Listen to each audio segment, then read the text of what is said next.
Et bonjour tout le monde, on se retrouve aujourd'hui dans un nouveau podcast qui va parler des règles, du syndrome prémenstruel, de l'endométriose et du syndrome des ovaires polykystiques. Waouh! Ah, on va s'éclater.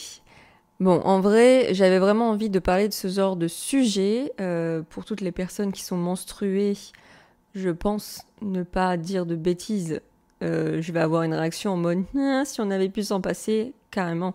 Si on pouvait se passer des règles et de tout, surtout de tous les problèmes que ça peut engendrer, je pense ne pas me tromper si je dis que toutes les personnes menstruées ont un jour ou l'autre eu des soucis par rapport à ça, avec des conséquences plus ou moins graves, mais on a tous vécu un cycle où on a toutes vécu des soucis par rapport aux règles. Donc je vais parler de personnes menstruées parce que je prends en considération le fait qu'il n'y a plus que les femmes à proprement parler qui ont leurs règles, mais il y a aussi des personnes qui peuvent être transgenres, etc., qui peuvent avoir leurs règles. Donc on va parler de ça.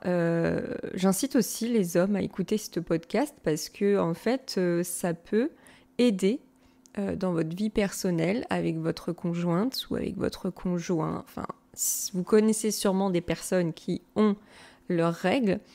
Donc ça peut être intéressant pour vous aussi de savoir comment ça fonctionne, qu'est-ce qui peut se passer, quelles conséquences peuvent engendrer tout ça.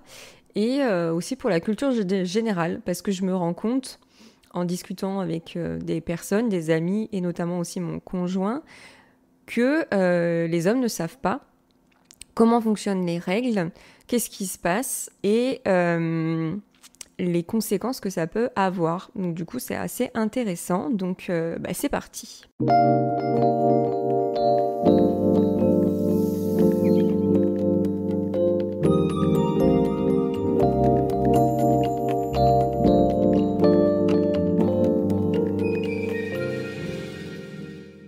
En premier lieu, je suis Aurore au naturel, j'ai 34 ans, je suis sur YouTube depuis 2013 et je suis accompagnante en hygiène de vie et naturopathie. Donc voilà pour la petite introduction. J'ai pas plus de choses à vous dire en introduction, mais tout ce que je veux en fait, c'est qu'on puisse parler de naturopathie, parler aussi de sujets importants comme là aujourd'hui où on va parler des règles et des maladies, des pathologies qui sont liées aux règles. Donc c'est parti, on va partir vraiment sur la base. Qu'est-ce que les règles ? Qu'est-ce que les menstruations ? Donc c'est un phénomène qui est physiologique, qui est naturel, qui se caractérise par un écoulement sanguin de manière périodique, dû à l'élimination de la muqueuse utérine lorsqu'il n'y a pas eu de fécondation. Cela va se produire de la puberté à la ménopause. Donc pendant toute cette période, la personne menstruée va avoir des cycles qui vont se faire, qui durent environ 28 jours.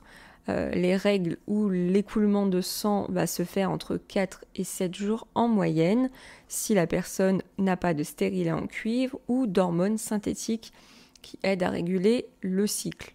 C'est vraiment une moyenne, parce que les cycles peuvent être plus longs ou plus courts selon les personnes, les règles peuvent être plus courtes ou plus longues selon les personnes.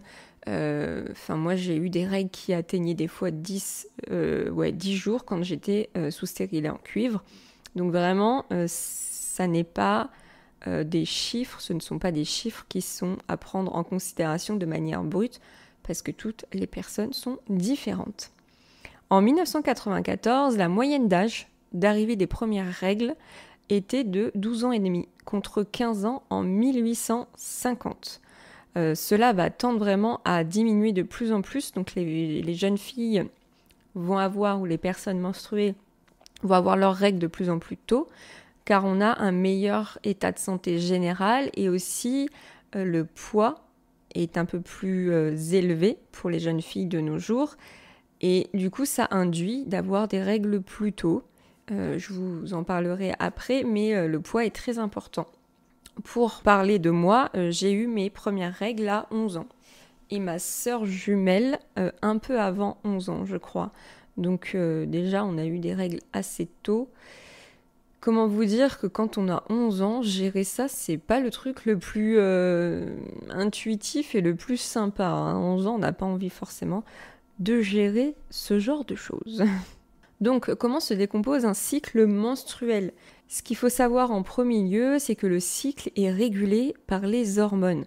Ces hormones sont produites par l'hypophyse, qui est une des parties du cerveau, et ça va favoriser l'ovulation, stimuler les ovaires, qui vont du coup produire de l'oestrogène et progestérone.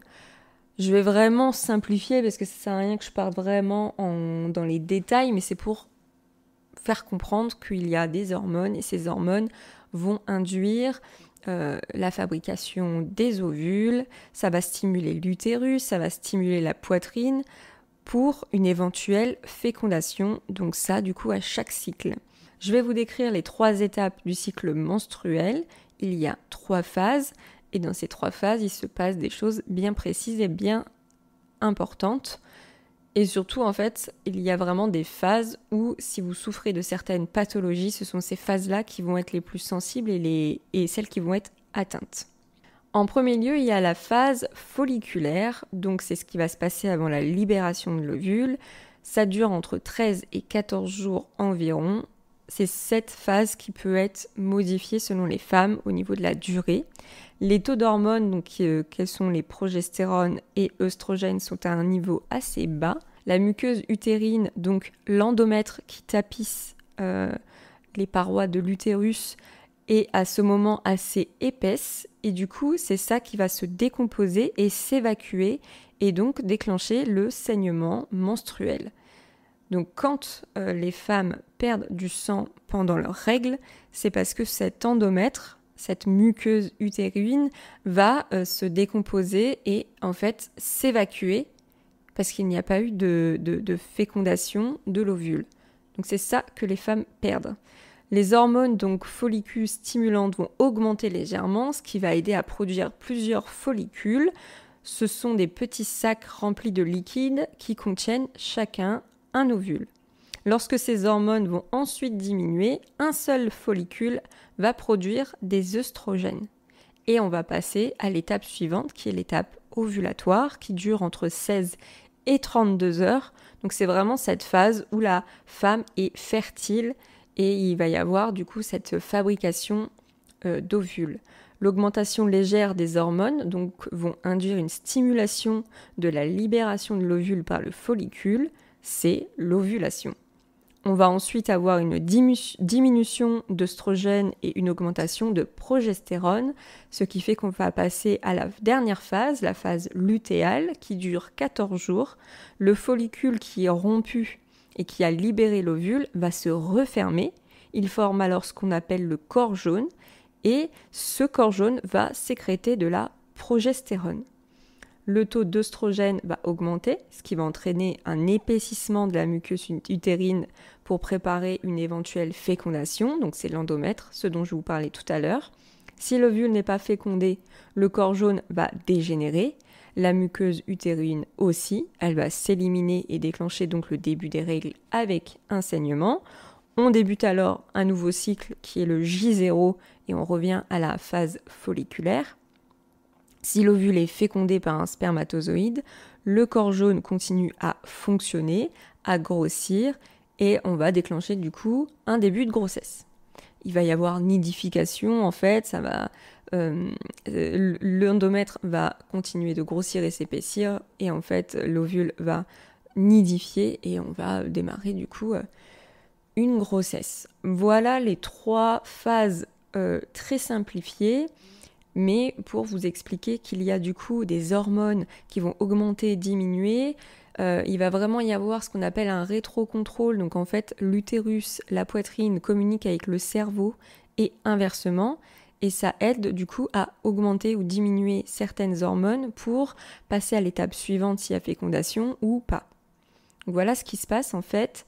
Donc pour les femmes, c'est pour ça que les pertes vaginales que vous avez peuvent changer de couleur, changer de consistance, changer parfois même d'odeur, parce qu'il y a en fait quelque chose qui se passe dans votre corps et forcément les hormones vont induire ceci. et je pense que toute femme qui se connaît bien, toute personne menstruée qui se connaît bien et qui sait environ à quel moment elle en est de son cycle, moi je sais que je reconnais quand est-ce que j'ovule, je reconnais quand je vais avoir mes règles, parce que notre corps est différent, les sensations sont différentes, et en fait, ce qu'on appelle la glaire cervicale ou les pertes vaginales sont très importantes pour savoir où on en est. Et savoir si potentiellement il y a une pathologie, une mycose, une infection, etc. Alors, les maladies qui sont liées aux règles, il y a vraiment plusieurs troubles qui peuvent être liés aux règles. Cependant, en fait, ces troubles peuvent vraiment devenir très très handicapants et des pathologies plus ou moins sévères peuvent apparaître. Mais en fait, ça peut vraiment bloquer la personne. Enfin, il y a vraiment des maladies ou des troubles liés au cycle qui peuvent handicaper et clouer au lit certaines personnes, et beaucoup plus qu'on ne peut le penser, en fait. Donc, ce que je voulais faire, en fait, c'est vous parler plus particulièrement de certains troubles et aussi vous apporter des conseils avec la naturopathie pour mieux les vivre ou du moins alléger les conséquences de ces troubles pathologiques, et aussi, pourquoi pas, des fois, pouvoir aider par rapport à la médication qu'il peut y avoir, qui peuvent être assez lourdes, et la naturopathie peut vous aider à moins subir les conséquences de cette médication. Donc je voulais vous parler de l'endométriose, du syndrome prémenstruel, du trouble dysphorique prémenstruel et du syndrome des ovaires polykystiques. À savoir que la France est très en retard et qu'il y a malheureusement des pathologies qui pour l'instant ne sont pas vraiment reconnues, donc pas forcément bien traitées. En premier lieu, alors les SPM ou le SPM, les symptômes prémenstruels, franchement je pense que ça ne fait pas très longtemps que les gens savent ce que c'est. Moi-même je pense que aujourd'hui j'ai 34 ans, je pense que ça fait 10 ans que j'en ai entendu parler, mais je pense ne pas me tromper sur le fait qu'il y a des femmes qui ne savent toujours pas ce que c'est, des hommes encore moins. C'est très méconnu. Les syndromes prémenstruels, ce sont des symptômes qui surviennent une semaine environ avant les règles et qui disparaissent au moment où se déclenchent les règles. Ça va se manifester de manière physique, mais aussi physiologique et psychologique. On peut avoir mal dans le bas du dos, dans la poitrine, avoir des maux de ventre très aigus, des troubles digestifs, des ballonnements, des gonflements. D'un point de vue psychologique, ça va vraiment atteindre d'un point de vue énergie. On va avoir un manque d'énergie, on va se sentir vraiment irritable, anxieux, on peut avoir des malaises, des crises de larmes, de la tristesse, de l'impatience. Cela en fait est dû à une diminution des hormones sexuelles après l'ovulation, mais ça reste, comme je vous disais, très peu reconnu. Des recherches sont encore en cours pour lever le voile sur ces troubles, et en fait ça prend vraiment du temps. Les SPM peuvent être encore plus forts, se manifester de manière encore plus sévère. On va parler alors de TDPM ou de troubles dysphoriques prémenstruels. Ce sont des symptômes qui sont vraiment beaucoup plus forts et beaucoup plus graves. On peut avoir vraiment une dépression majeure qui survient à chaque cycle. 8% des personnes menstruées vont en souffrir dans leur vie. Les symptômes sont alors si forts qu'ils peuvent vraiment mettre en danger la personne, et il faut à ce moment-là demander de l'aide et un accompagnement. On va pouvoir retrouver comme symptômes des fortes sautes d'humeur, une tristesse très profonde, une dépression sévère, et ça peut aller jusqu'à des pensées suicidaires. Il y a des personnes menstruées qui se suicident durant leur TDPM, ce qui est vraiment pour moi quelque chose de très grave, et je ne comprends pas que ce ne soit pas encore reconnu, parce que c'est vraiment très important en fait, et ce n'est pas un sujet qui est mineur. Il y a vraiment beaucoup de personnes qui en souffrent. On va avoir de l'irritabilité, mais une colère aussi très importante, une augmentation de l'anxiété, des tensions, des gros troubles de sommeil, des grosses variations d'énergie. Et aussi, ça peut toucher l'alimentation, et il peut y avoir des troubles de l'alimentation qui sont sévères. Tout ceci empêche de mener à bien une vie normale et d'effectuer des activités quotidiennes. quand on en arrive à avoir des gros problèmes de sommeil ou ne pas pouvoir s'alimenter correctement, on ne peut pas mener une vie normale pendant cette période.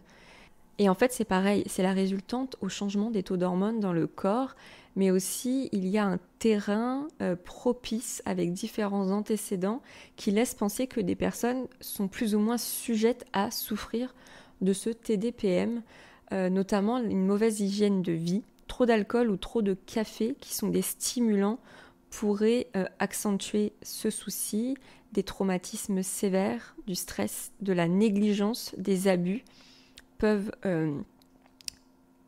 malheureusement aider à avoir ce genre de pathologie et des personnes qui ont des antécédents familiaux de fort SPM ou TDPM, sachant que ça tourne autour des hormones, il peut y avoir malheureusement un héritage génétique qui fait que des personnes peuvent subir aussi ces troubles car ils ont des antécédents familiaux autour de ces troubles. En plus, vraiment des conseils que je vais vous donner ensuite, vraiment il ne faut pas hésiter à aller consulter soit son médecin généraliste, soit un psychologue ou un gynécologue qui va pouvoir vous aider à justement connaître vos taux d'hormones, suivre votre cycle pour vous dire s'il y a une phase ou plusieurs phases dans votre cycle qui sont fragiles pour vous et qui sont sujets justement à déclencher ce genre de pathologie. En premier lieu, du coup, l'endométriose, c'est une maladie gynécologique qui se caractérise par la présence anormale d'endomètre dans la cavité abdominale, majoritairement, mais ça peut aussi partir dans d'autres parties de l'organisme. J'ai entendu des femmes qui avaient retrouvé de l'endomètre au niveau des yeux, au niveau de la gorge. Enfin, c'est hallucinant à quel point ça peut se répandre dans le corps. L'endomètre, donc, c'est une paroi qui va tapisser l'intérieur de l'utérus, qui permet l'installation et le développement d'un fœtus et qui est sensible aux hormones. C'est une maladie chronique, douloureuse, invalidante au quotidien et qui s'accroît d'autant plus pendant les règles. En fait, le fait d'avoir des règles, d'avoir des saignements, ça va inflammer encore plus les parties d'endomètre. Cette maladie, donc très peu connue et reconnue, vient seulement d'être prise en compte dans certains pays européens. Et en France, une stratégie nationale de lutte contre l'endométriose a été envisagée au cours de l'année 2022. Est-ce que vous vous rendez compte ? 2022, soit l'année dernière, hier. Et je pense ne pas dire de bêtises, je crois qu'il y a un seul centre en France qui a été ouvert pour traiter vraiment de l'endométriose. Peut-être que depuis ça a été ouvert, d'autres centres ont été ouverts, mais je me souviens avoir lu le premier centre du traitement de l'endométriose, et je pense ne pas dire de bêtises, je crois qu'elle est même pas à Paris. Je vais regarder ça de suite, mais je suis assez surprise de voir que qu'en France on est vraiment à l'ouest, quoi. Centre de l'endométriose. L'hôpital Ténon est le premier centre de l'endométriose pour le diagnostic, du coup, à Paris. À Paris. Je pense qu'il y en a d'autres qui ont dû ouvrir depuis. Mais je crois que j'en avais vu un autre dans une autre ville où je m'étais dit, ah ouais, c'est même pas à Paris. Mais non. Donc du coup, il y a enfin des centres qui sont ouverts. Mais bon, 2022, quoi. Quand même, c'est quand même assez tardif. Les tissus d'endomètre étant dispersés dans l'abdomen, lors des règles, ces tissus vont s'inflammer, saigner et rendre très douloureux donc les organes où sont accrochés ces tissus. Ça peut s'accrocher au niveau des trompes, de la vessie, des ovaires, du rectum, du diaphragme ou du péritoine. Le péritoine, en fait, est un... Je le sais bien parce que je vais vous raconter après pour moi. Le péritoine, en fait, est un tissu qui va vraiment englober les organes de l'abdomen. Ça va permettre de faire une poche de protection. Et en fait, c'est un tissu de chair qui est comme une espèce de grande poche où se trouvent du coup les organes de l'abdomen. Cela peut donc créer des liens aussi, l'endométriose peut créer des liens ou de l'adhérence entre deux organes, ce qui va pouvoir déclencher par exemple l'infertilité malheureusement, quand l'endomètre va coller la trompe à l'ovaire, ça va empêcher l'ovaire de bien faire son travail et de larguer un ovule. Donc du coup ça peut malheureusement déclencher de l'infertilité. Aujourd'hui, on sait qu'il y a des traitements hormonaux, voire chirurgicaux, qui peuvent permettre de soulager les personnes touchées, mais c'est très lent en fait. Vraiment, la France est un petit peu en retard sur ça. SOPK ou syndrome des ovaires polykystiques, c'est une maladie hormonale qui malheureusement est très fréquente. C'est la plus fréquente chez les personnes menstruées. Une personne sur 10 en souffre et c'est aussi malheureusement la première cause d'infertilité. Cette maladie est due également à un déséquilibre hormonal, encore et toujours. Il va avoir une production excessive de testostérone qui normalement est produite en petite quantité chez la femme. La maladie va se manifester différemment selon les personnes, mais on peut recenser plusieurs gros symptômes comme des troubles ovulatoires, rareté ou absence d'ovulation, donc infertilité, des cycles irréguliers, absence de règles, donc malheureusement aussi infertilité, de l'hyperpilosité, de l'acné, de l'alopécie, de l'augmentation forte aussi des tissus adipeux, donc une prise de poids. En fait, ça va se passer au niveau de la phase folliculaire, donc la première phase dont je vous en parlais tout à l'heure. Chaque ovaire va contenir entre 5 et 10 follicules qui eux-mêmes contiennent un ovule. Et dans le cas du SOPK, la maturation des follicules va être bloquée par un excès d'hormones, donc un excès de testostérone. Toutes les follicules immatures vont s'accumuler sans donner de follicules dominants qui va évoluer en ovule.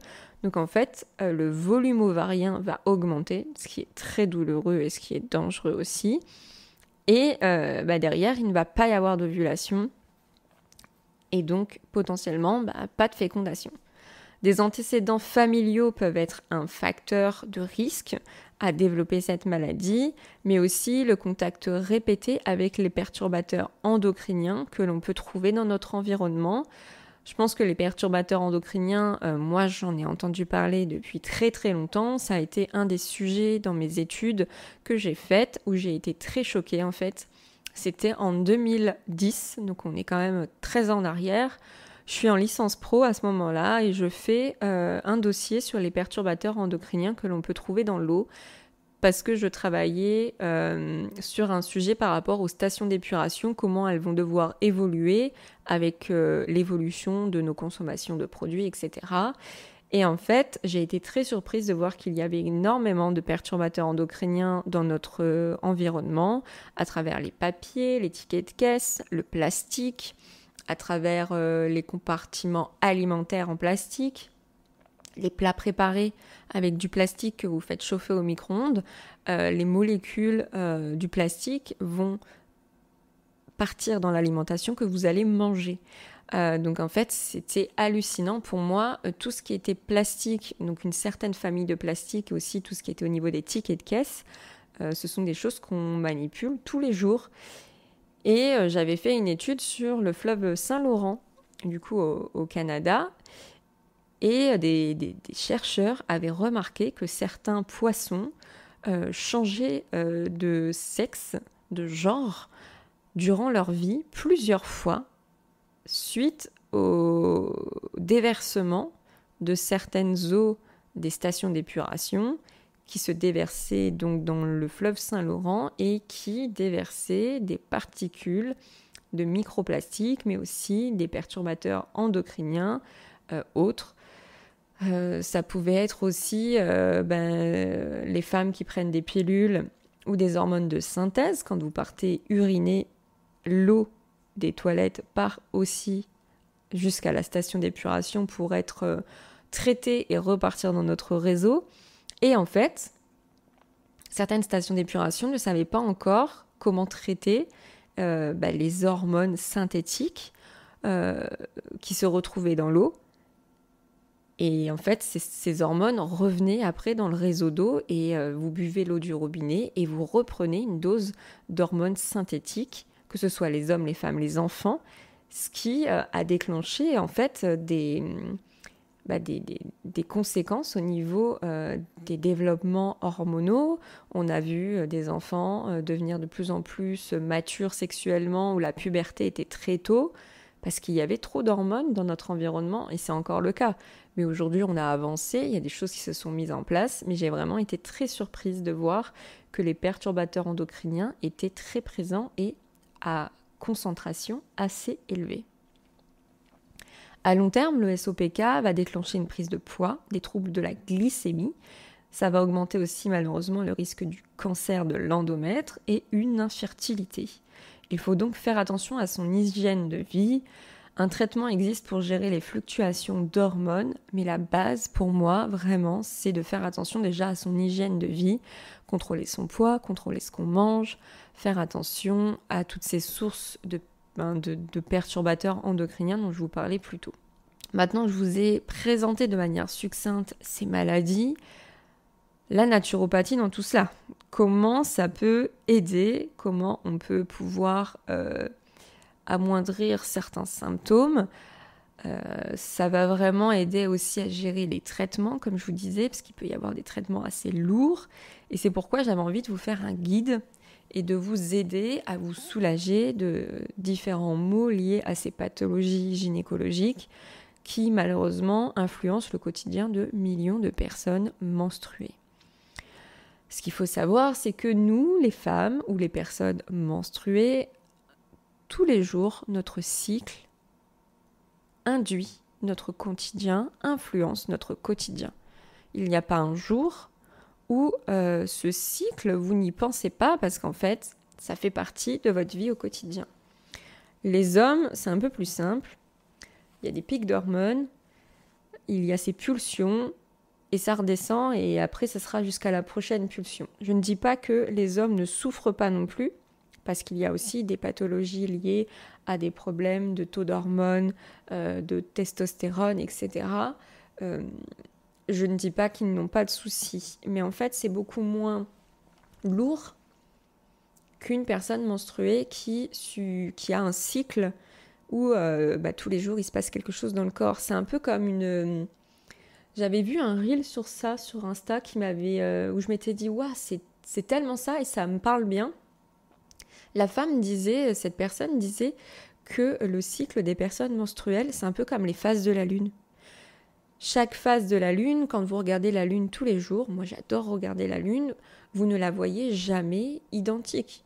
Chaque jour, cette lune va croître ou décroître et en fait, il va vraiment y avoir des influences tous les jours sur la position de la lune et là où elle en est dans sa phase en fait, dans son cycle.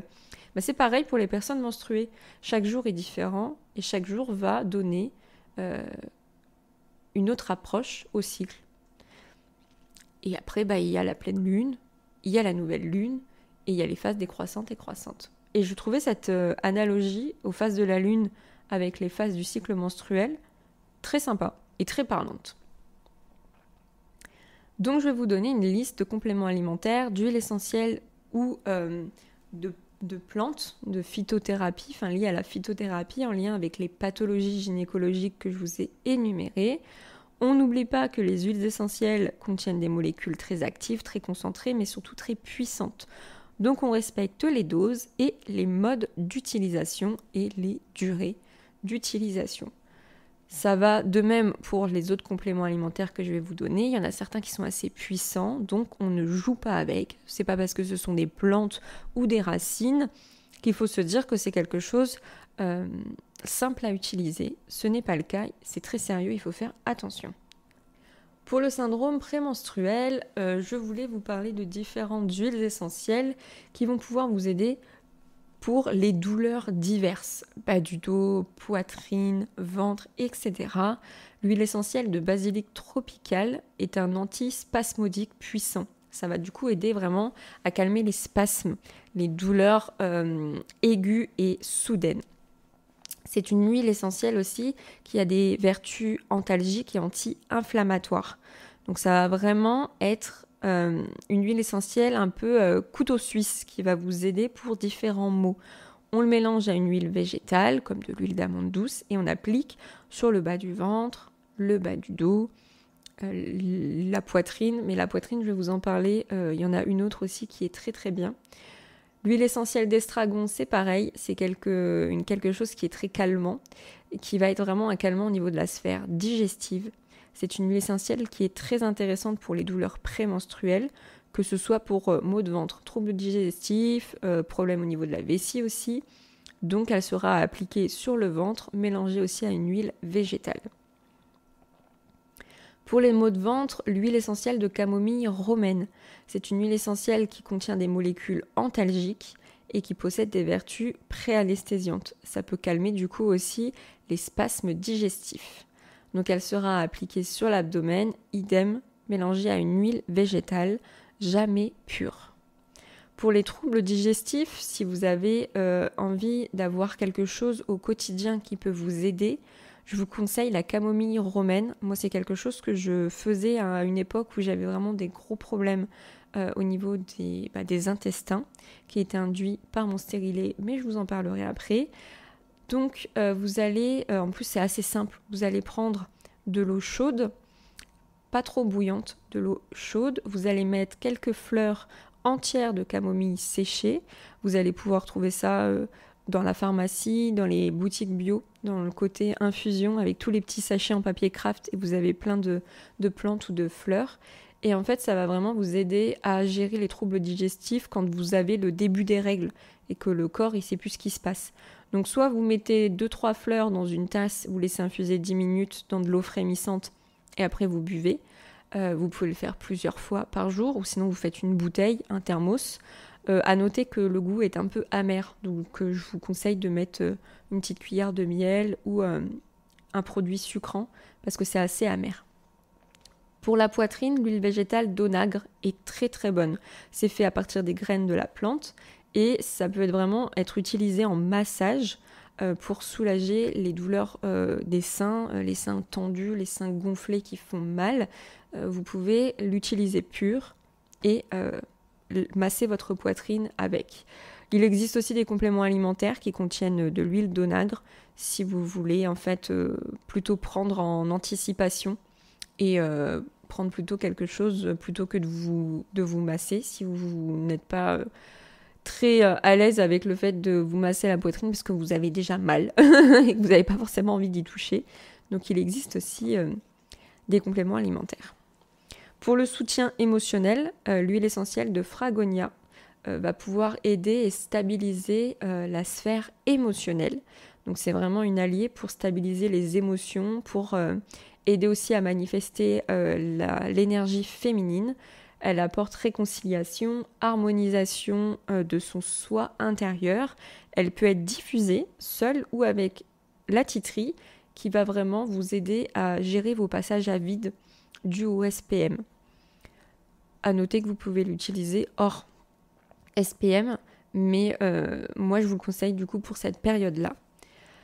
Alors, pour tout ce qui est dysphorie prémenstruelle, le gâtillier. Alors le gâtillier, de toute façon, vous allez pouvoir l'utiliser dans toute maladie liée aux troubles gynécologiques. Juste, il faut faire attention au fait que les personnes qui ont eu des antécédents de cancer du sein ne peuvent pas utiliser le gâtillier. Je vous conseille aussi de ne pas l'utiliser trop longtemps si vous prenez une pilule, parce qu'en fait, il peut y avoir des interactions. Le gâtillier va mimer certains effets de certaines hormones et ça peut vraiment faire des interactions, donc ne pas utiliser le gâtillier trop longtemps si vous prenez la pilule. C'est une plante médicinale qui est issue de la Méditerranée. Les baies en fait de cette plante renferment des molécules capables d'agir sur des hormones, sur l'œstrogène et la progestérone. Ça va efficacement lutter contre les troubles liés au SPM, mais aussi pour les personnes menstruées qui souffrent de règles irrégulières, voire absentes. Des études en fait sont optimistes quant à l'efficacité aussi sur les troubles de la fertilité. Donc du coup, vous pouvez utiliser le gâtillier sous forme de complément alimentaire Je pense qu'il existe aussi des infusions de gâtillier, mais je vous conseille plutôt de prendre des compléments alimentaires où le gâtillier va être en concentration plus élevée, donc plus efficace. Pour ce qui concerne les troubles dysphoriques prémenstruels ou TDPM, je vous conseille pour tout ce qui est épisode dépressif, l'ashwagandha. L'ashwagandha, c'est un complément alimentaire que j'ai déjà utilisé, c'est le ginseng indien. En fait, c'est un concentré d'extrait actif de la racine d'ashwagandha qui est un antidépresseur naturel. Il va vraiment aider à gérer le stress chronique, les épreuves de la vie, les gros passages à vide. C'est très intéressant aussi pour les troubles du sommeil, pour les personnes qui subissent en fait une mauvaise période de votre vie. Personnellement, moi je l'ai déjà utilisé où j'étais dans un passage très compliqué dans mon ancien travail et en fait vraiment j'avais besoin en fait d'utiliser ou de prendre un complément alimentaire pour m'aider à avoir les idées plus claires. J'ai fait des cures d'ashwagandha de 2 à 3 mois et vraiment, je ne pense pas que ce soit un effet placebo, mais ça m'a vraiment aidé. Je vous conseille de l'utiliser si vous en avez besoin et de l'acheter par exemple sur Aromazone. Ils en vendent en gélules. En revanche, à ne pas prendre avec des antidépresseurs classiques, parce que l'ashwagandha va posséder les mêmes propriétés que des antidépresseurs, à savoir que ça va gérer l'influx des neurotransmetteurs de la sérotonine et il va potentiellement avoir des interactions, donc ne pas mélanger l'ashwagandha si vous prenez déjà des antidépresseurs. L'huile essentielle de lavandin super est une huile essentielle qui va être puissante et qui va aider en fait à agir sur la sphère émotionnelle grâce aux molécules aromatiques qu'elle contient. Elle va aider en fait à gérer les états aussi dépressifs, mais aussi des angoisses, des nervosités. Je vous conseille de la diffuser avec l'orange douce ou de faire un bain aromatique. Donc il existe des petits flacons qui vont aider en fait à disperser dans votre bain les huiles essentielles ou des fragrances. Donc vous achetez cette base pour les bains aromatiques, pareil sur Aromazone. Vous allez mettre vos huiles essentielles d'orange douce et de lavandin super et vous allez prendre un bain avec ce mélange aromatique et ça va vous faire du bien.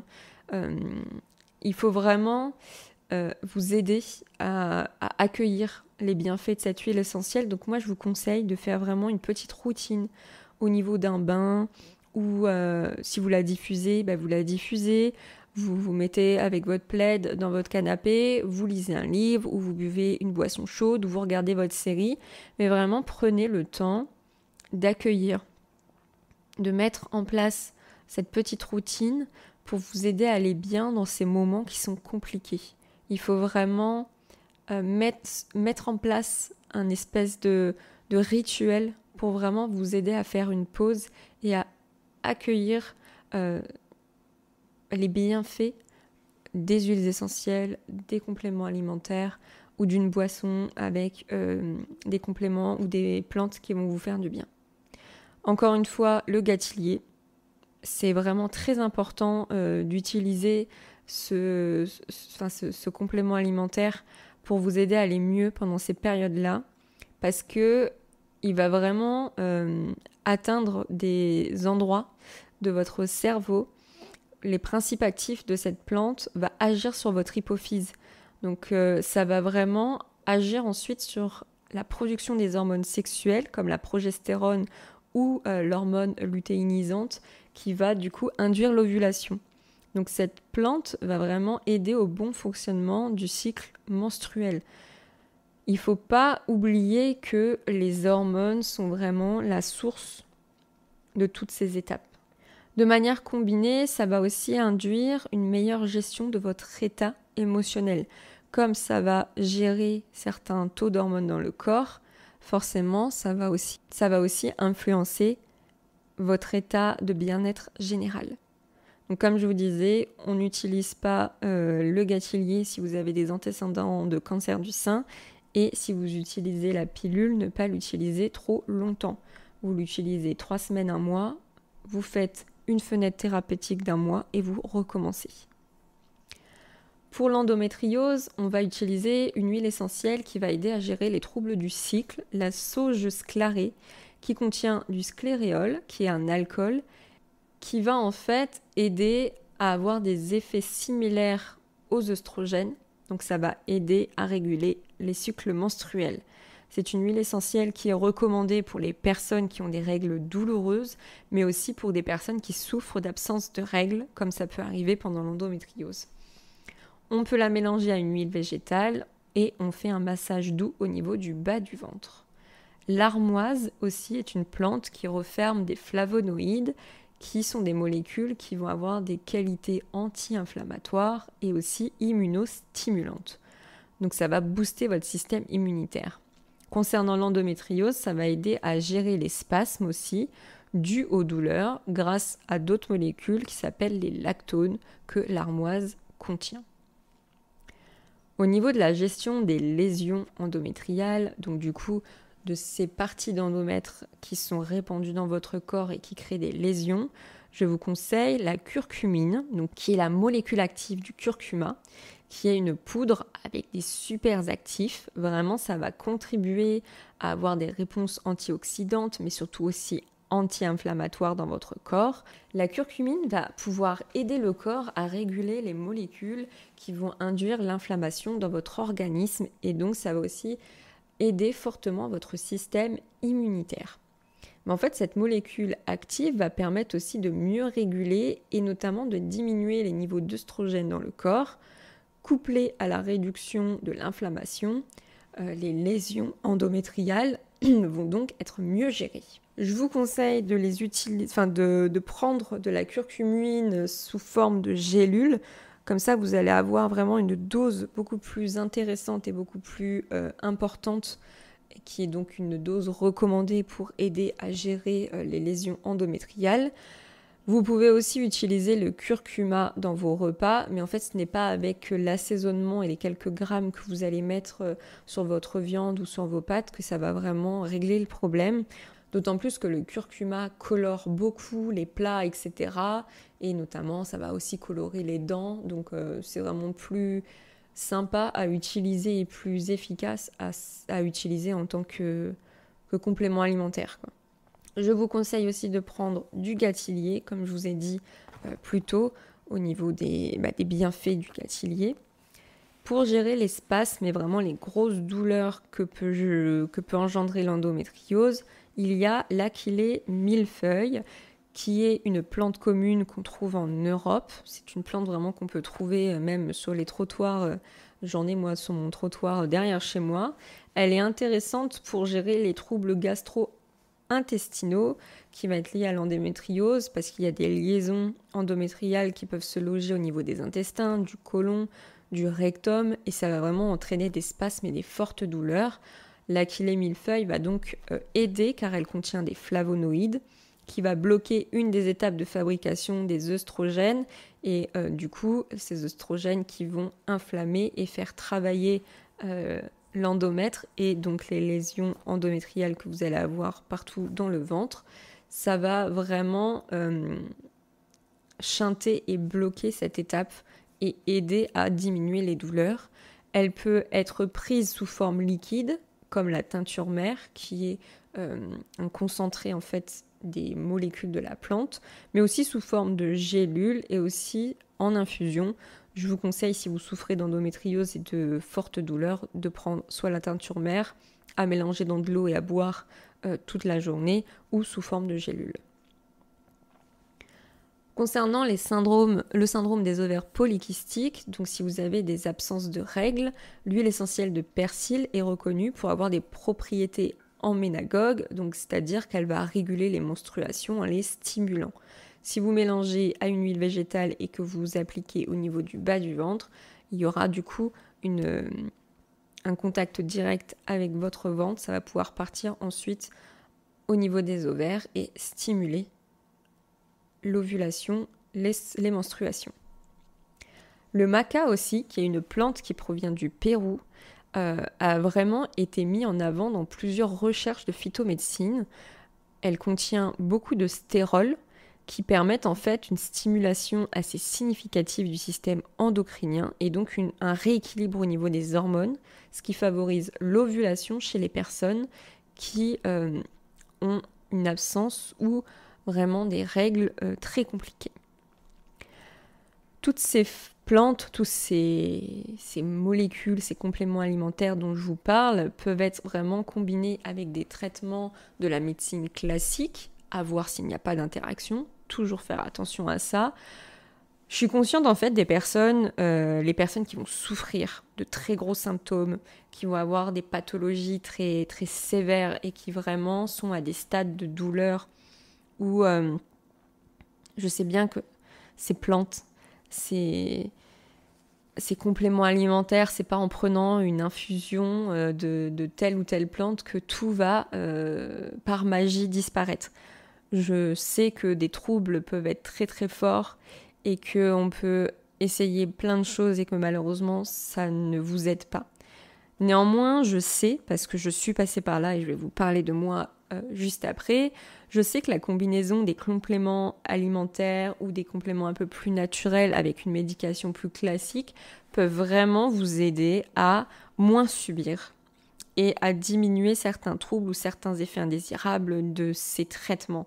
Je sais qu'il y a aussi encore énormément de pathologies gynécologiques et que je ne vous ai parlé que de 2-3 les plus connues et encore, elles ne sont pas encore reconnues à fond, mais je sais très bien qu'il y a tout autant de maladies qui peuvent exister de personnes sur cette planète. Je sais que c'est pas encore reconnu, qu'il y a des choses qui ne sont pas encore solutionnées, qui sont loin d'être solutionnées. Quand on voit qu'il a fallu attendre presque 2022 pour que on reconnaisse enfin la maladie de l'endométriose, c'est quand même fou. Mais voilà, comme je vous disais, moi-même, j'y ai été confrontée pendant des années. Pour vous raconter un peu mon parcours, j'ai pris la pilule, j'avais 18-19 ans. J'ai pris Minidril, qui est une pilule de première ou de deuxième génération, pendant presque 11 ans. Et en fait, un jour, j'en ai eu marre, sachant qu'en plus de ça, malheureusement, je suis tombée malade il y a quelques années et en fait, on m'avait gentiment dit qu'il était plutôt recommandé de ne plus prendre d'hormones synthétiques. Et en fait, à l'époque, je m'étais dit, ok, alors qu'est-ce que vous avez à me proposer ? Et on me disait, soit vous prenez plus de pilules et vous avez plus de contraception et vous vous débrouillez, donc préservatif. Étant allergique au latex et au bout d'un moment, quand ça fait X années que vous êtes avec votre conjoint, moi personnellement, je n'avais pas envie d'arrêter le préservatif. Et en fait, on m'a dit, mettez un stérilet. Alors, je n'avais plus le droit aux hormones synthétiques, donc on m'a proposé le stérilet en cuivre. J'avais à l'époque moins de 30 ans. On n'a pas voulu me poser un stérilet en cuivre. Parce que les stérilets en cuivre, on les pose sur une femme qui a déjà eu plusieurs enfants et qui a au moins 35 ans. J'ai galéré.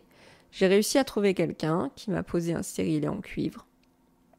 Entre-temps, on m'a détecté un nodule au foie bénin, mais qui fait quand même 4 cm sur 6, qui a sûrement été induit par la pilule, par la prise de pilule pendant 10-11 ans. Et en fait, je me suis dit, d'accord, la pilule m'a vraiment flinguée, donc tu as raison, mais un stérilet en cuivre.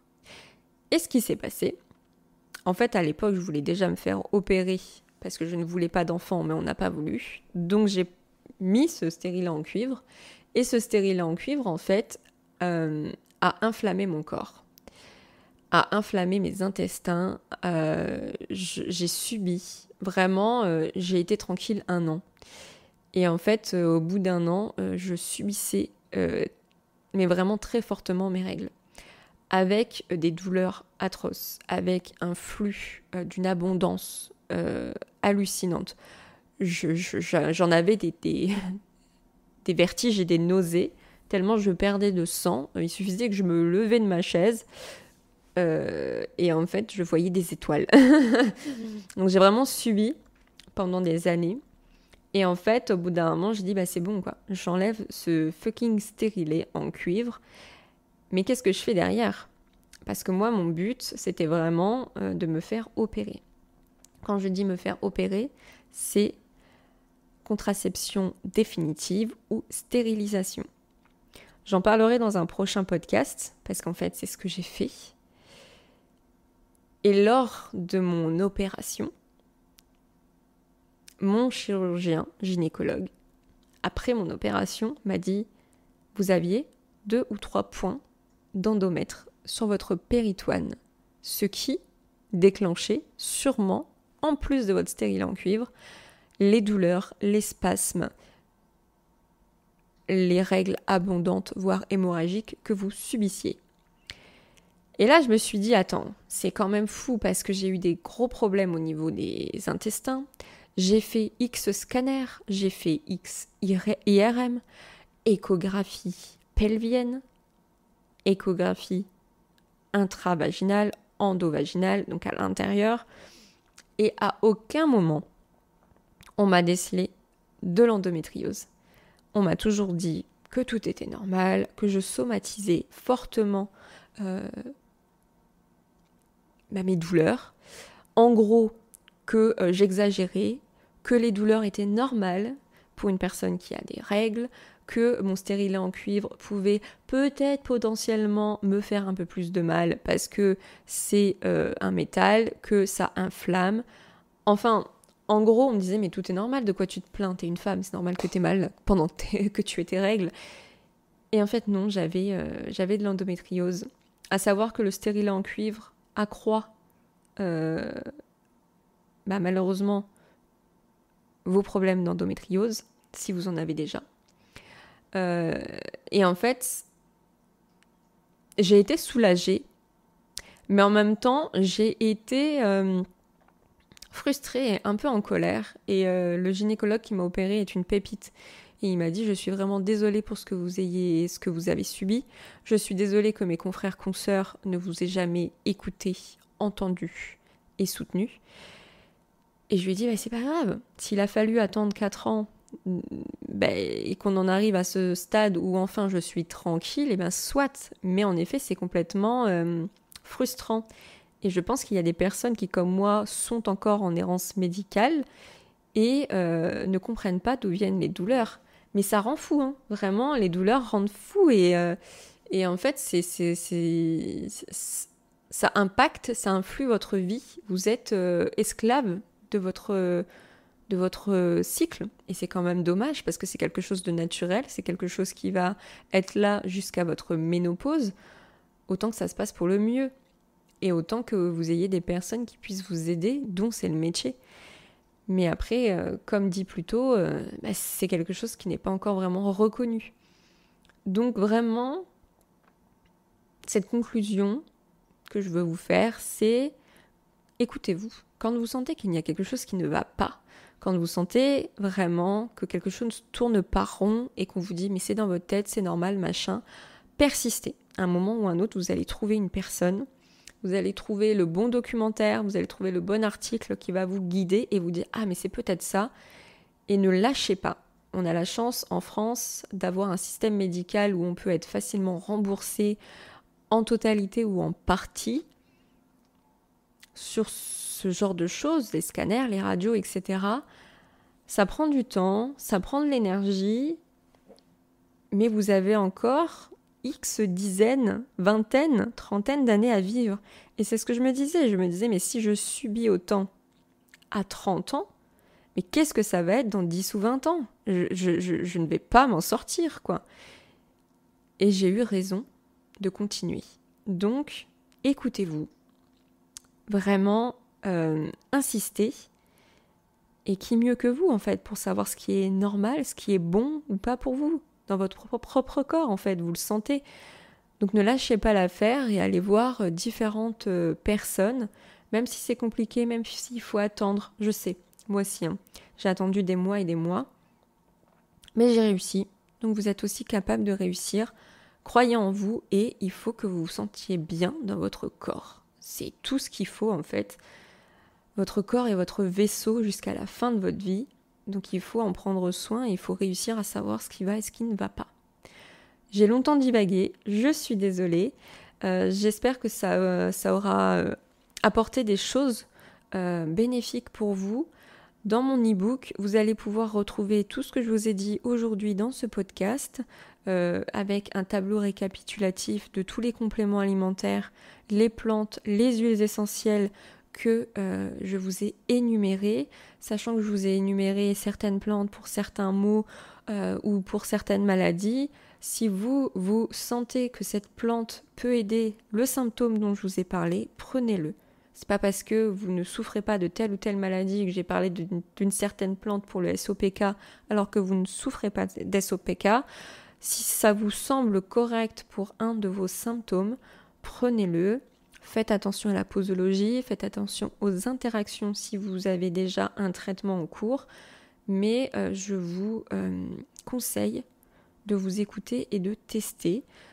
J'ai fait aussi une fiche avec ce récapitulatif de tous les compléments alimentaires, plantes et huiles essentielles que je vous ai énumérés. Donc n'hésitez pas à aller sur mon site auroreaunaturel.fr pour télécharger les e-books sous format PDF. Je vous remercie de m'avoir écouté. Je vous souhaite une belle journée, une bonne après-midi ou une bonne soirée selon le moment où vous allez écouter ce podcast. Et je vous dis à très bientôt dans un nouvel épisode. Bonne journée à vous.